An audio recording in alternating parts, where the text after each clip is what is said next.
अब ये बताओ, पैलेट गन का इस्तेमाल किसी छात्र के ऊपर करना कहाँ से उचित है?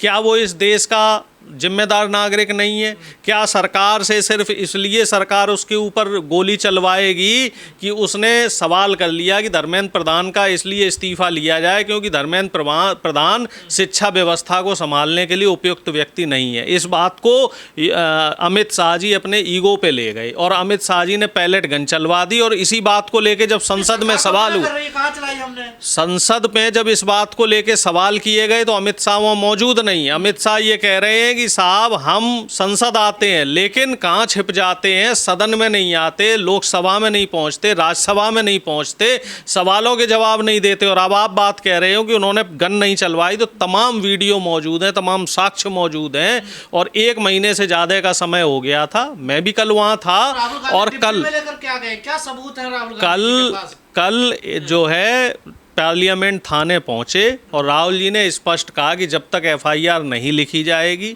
चाहे आप अज्ञात व्यक्तियों के लिए लिखिए, आप अपने लोगों को बचाने का काम कर रहे हैं, आपको पता है किस पुलिस वाले ने मारा, किसके कहने पे मारा, अमित शाह के दफ्तर से क्या निर्देश गए, लेकिन कम से कम उसकी एक एफआईआर होनी चाहिए, जांच होनी चाहिए, दोषियों पे कार्रवाई होनी चाहिए। और इसको लेके राहुल गांधी कल सुबह 11:30 बजे थाना मंदिर मार्ग पहुंचे और वहाँ पे पार्लियामेंट स्ट्रीट थाने पहुँचने के बाद उनको 7.5 घंटे इंतज़ार करना पड़ा। तब जाके अमित शाह के दफ्तर से फ़ोन आता है पुलिस वालों के पास और तब जाके एक एफआईआर लिखी जाती है। और तमाम कार्यकर्ता, हम लोग भी वहाँ मौजूद थे और हम लोगों ने दबाव बनाकर वहाँ थाने के बाहर घेराव कर रखा था, पूरे रोड भी जाम हो रखे, तो लोगों को परेशानी हो रही। सीधी सी बात है कि सोचने वाली बात है जो राहुल जी कल कह रहे थे कि नई दिल्ली देश का सबसे अच्छी जगह नई दिल्ली मानी जाती है।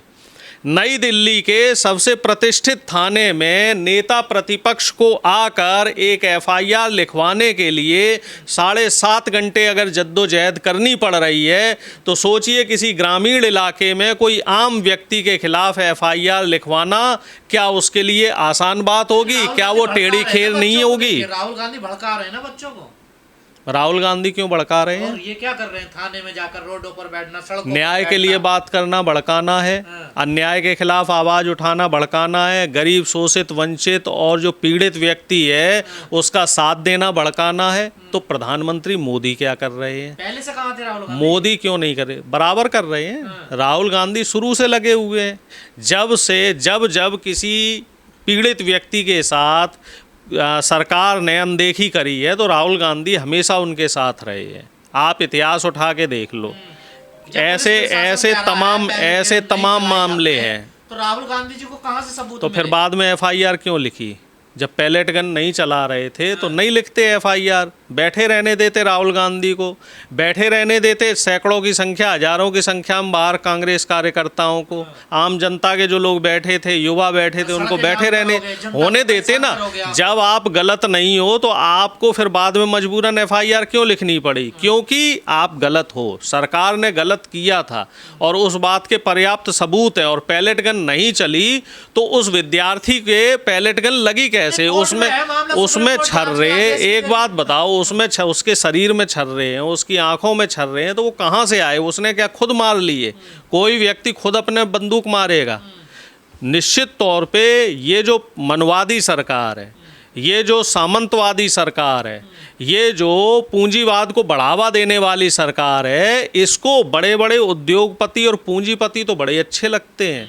उनके लिए तो बिल्कुल तैयार रहते हैं, जी हजूर करके ट्रंप के सामने नतमस्तक रहते हैं। ट्रेड डील कर ली, हमारे किसानों का नुकसान कर दिया। प्राइवेट यूनिवर्सिटियों को बढ़ावा दे रहे हैं, उससे हमारे जो देश की सरकारी यूनिवर्सिटी हैं, सरकारी कॉलेज हैं, उनको नुकसान हो रहा है। जो गरीबों का बच्चा है, दलितों का बच्चा है, शोषित वंचित पिछड़ों का बच्चा है, आदिवासियों का बच्चा है, वो ना पढ़ जाए, इसलिए प्राइवेट यूनिवर्सिटी को आगे बढ़ा रहे हैं। और सरकारी संस्थान और जो तमाम सरकारी जो एग्ज़ाम होते हैं सरकारी परीक्षाओं के, उनमें पर्चे लीक करवाते हैं। वाला मामला तो सुप्रीम कोर्ट में है, सुप्रीम कोर्ट ने आदेश भी दे दिए जांच के, तो फिर इतना एफआईआर ही तो लिखने की बात हुई है। ये कहा गया है कि अमित शाह के कार्यालय से किसी को फांसी दे दो। राहुल जी ने ये बोला कि किसी को आजीवन कारावास दे दो। सिर्फ यही कहा गया है कि आप कम से कम हुई 1 महीना हो गया FIR हुई। ऐसा हंगामा हो, अरे मीडिया वाह जी highlight वाह, मिले, अरे सब वाह कुछ जी वाह, करना चाहते अरे हैं। वाह जी वाह, अरे वाह जी वाह, ये आप बात बहुत अच्छी कह रहे हैं कि आप अत्याचार करो, आप दुराचार करो, आप किसी शोषित वंचित समाज के व्यक्ति को सताओ, तो वो तो सही है। और हम अगर उसके खिलाफ आवाज़ उठाएं तो आप ये कहोगे कि हम स्टंटबाजी कर रहे हैं, ड्रामा हम नहीं कर- ड्रामा कर रहे हैं। तो ड्रामा इस समय मोदी कर रहे हैं कि ड्रामा विपक्ष कर रहा है? अन्याय के खिलाफ आवाज़ उठाना अगर ड्रामा है तो ड्रामा कर रहे हैं, अगर पीड़ित के साथ खड़ा होना ड्रामा है तो ड्रामा कर रहे हैं। और एक ड्रामा आज पुणे में भी हो रहा है। आज पुणे में भी छात्रों की गूंज का एक कार्यक्रम है और उस कार्यक्रम के तहत राहुल गांधी जी आज वहां भी छात्रों वही को तो कह रहा संबोधित है, करेंगे। सरकार पक्ष यही तो कह रहे हैं कि राहुल गांधी बच्चों को भड़का रहे हैं, सड़कों पर उतार रहे हैं, इन्हें पढ़ने नहीं दे रहे हैं। देखिए, तो सरकार आखिर 12 साल से क्या कर रही है? आप चलो, मैं आपकी बात मान लेता हूँ कि राहुल जी ने छात्रों को बरगला दिया है। राहुल जी के कहने पे सारे छात्र सड़क पर हैं, ठीक है, बात मान ली।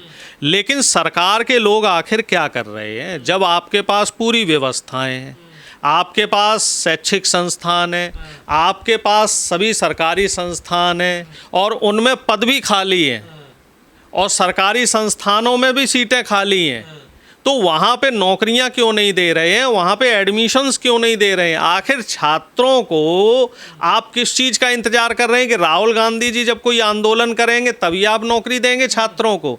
2024 की राहुल गांधी जी की न्याय यात्रा चल रही थी, भारत जोड़ो न्याय यात्रा, और उस न्याय यात्रा के दौरान जब वो इलाहाबाद में छात्रों को संबोधित करने पहुँचे, उस समय एक बड़ा मूवमेंट चल रहा था छात्रों का। RO पर्चा लीक को लेके, लेखपाल के पर्चा लीक को लेके, 69,000 शिक्षकों की भर्ती को पर्चा लीक को लेके, और जो पुलिस की कांस्टेबल भर्ती हुई थी उसमें धांधली की लेके। लेकिन तब तक योगी आदित्यनाथ जी मानने को तैयार नहीं थे कि पर्चा लीक हो रहा है या कहीं भ्रष्टाचार हो रहा है। जब राहुल गांधी जी ने वहाँ आंदोलन शुरू किया तब जाके सरकार मानी। तो सरकार खुद राहुल गांधी जी के लिए राहुल गांधी छात्रों के साथ हैं। बिल्कुल, राहुल गांधी जी तो अमित शाह जी के भी साथ हैं, राहुल गांधी जी तो प्रधानमंत्री मोदी जी के साथ हैं, RSS के साथ भी। OBC कांग्रेस का एक अभी सम्मेलन हुआ इंदिरा गांधी भवन में, कांग्रेस मुख्यालय में। तो वहाँ राहुल जी ने संबोधन के दौरान ये कहा है कि मेरी दुश्मनी अमित शाह जी से नहीं है, न मोदी जी से है, मैं उनको पसंद करता हूँ, लेकिन जो उनकी नीतियाँ हैं, वो जो देश के लोगों के साथ अन्याय कर रहे हैं, मैं उसके खिलाफ हूँ। तो राहुल गांधी जी का सिर्फ और सिर्फ एक सूत्री कार्यक्रम ये है कि अन्याय जहाँ जहाँ हो रहा है उसके खिलाफ आवाज़ उठाना। उनका जंतर मंतर पर छात्र है, उनके साथ क्यों नहीं राहुल गांधी? आप भी क्यों नहीं उनके साथ? उनका तो विरोध कर रहे हैं आप। नहीं, हम किसी के विरोध में नहीं है। जिम्मेदार विपक्ष को जो काम करना चाहिए, क्योंकि इस समय सत्ता पक्ष निरंकुश हो चुका है। सत्ता पक्ष जो जरूरी मसले हैं, जो जरूरी बातें हैं, उन पे ध्यान नहीं दे रहा है।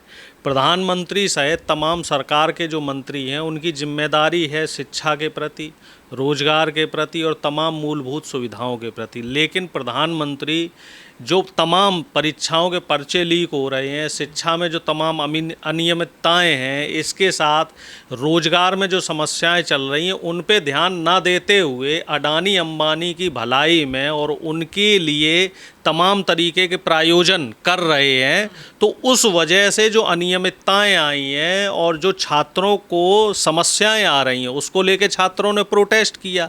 अब प्रोटेस्ट होने के बाद सरकार को उनकी मांग सुननी चाहिए थी। मांग तो सुनी नहीं सरकार ने, उल्टा क्या किया, उनके ऊपर आंसू गैस के गोले छोड़ दिए, छात्रों के ऊपर पैलेट गन का इस्तेमाल किया, AK-47 का इस्तेमाल किया।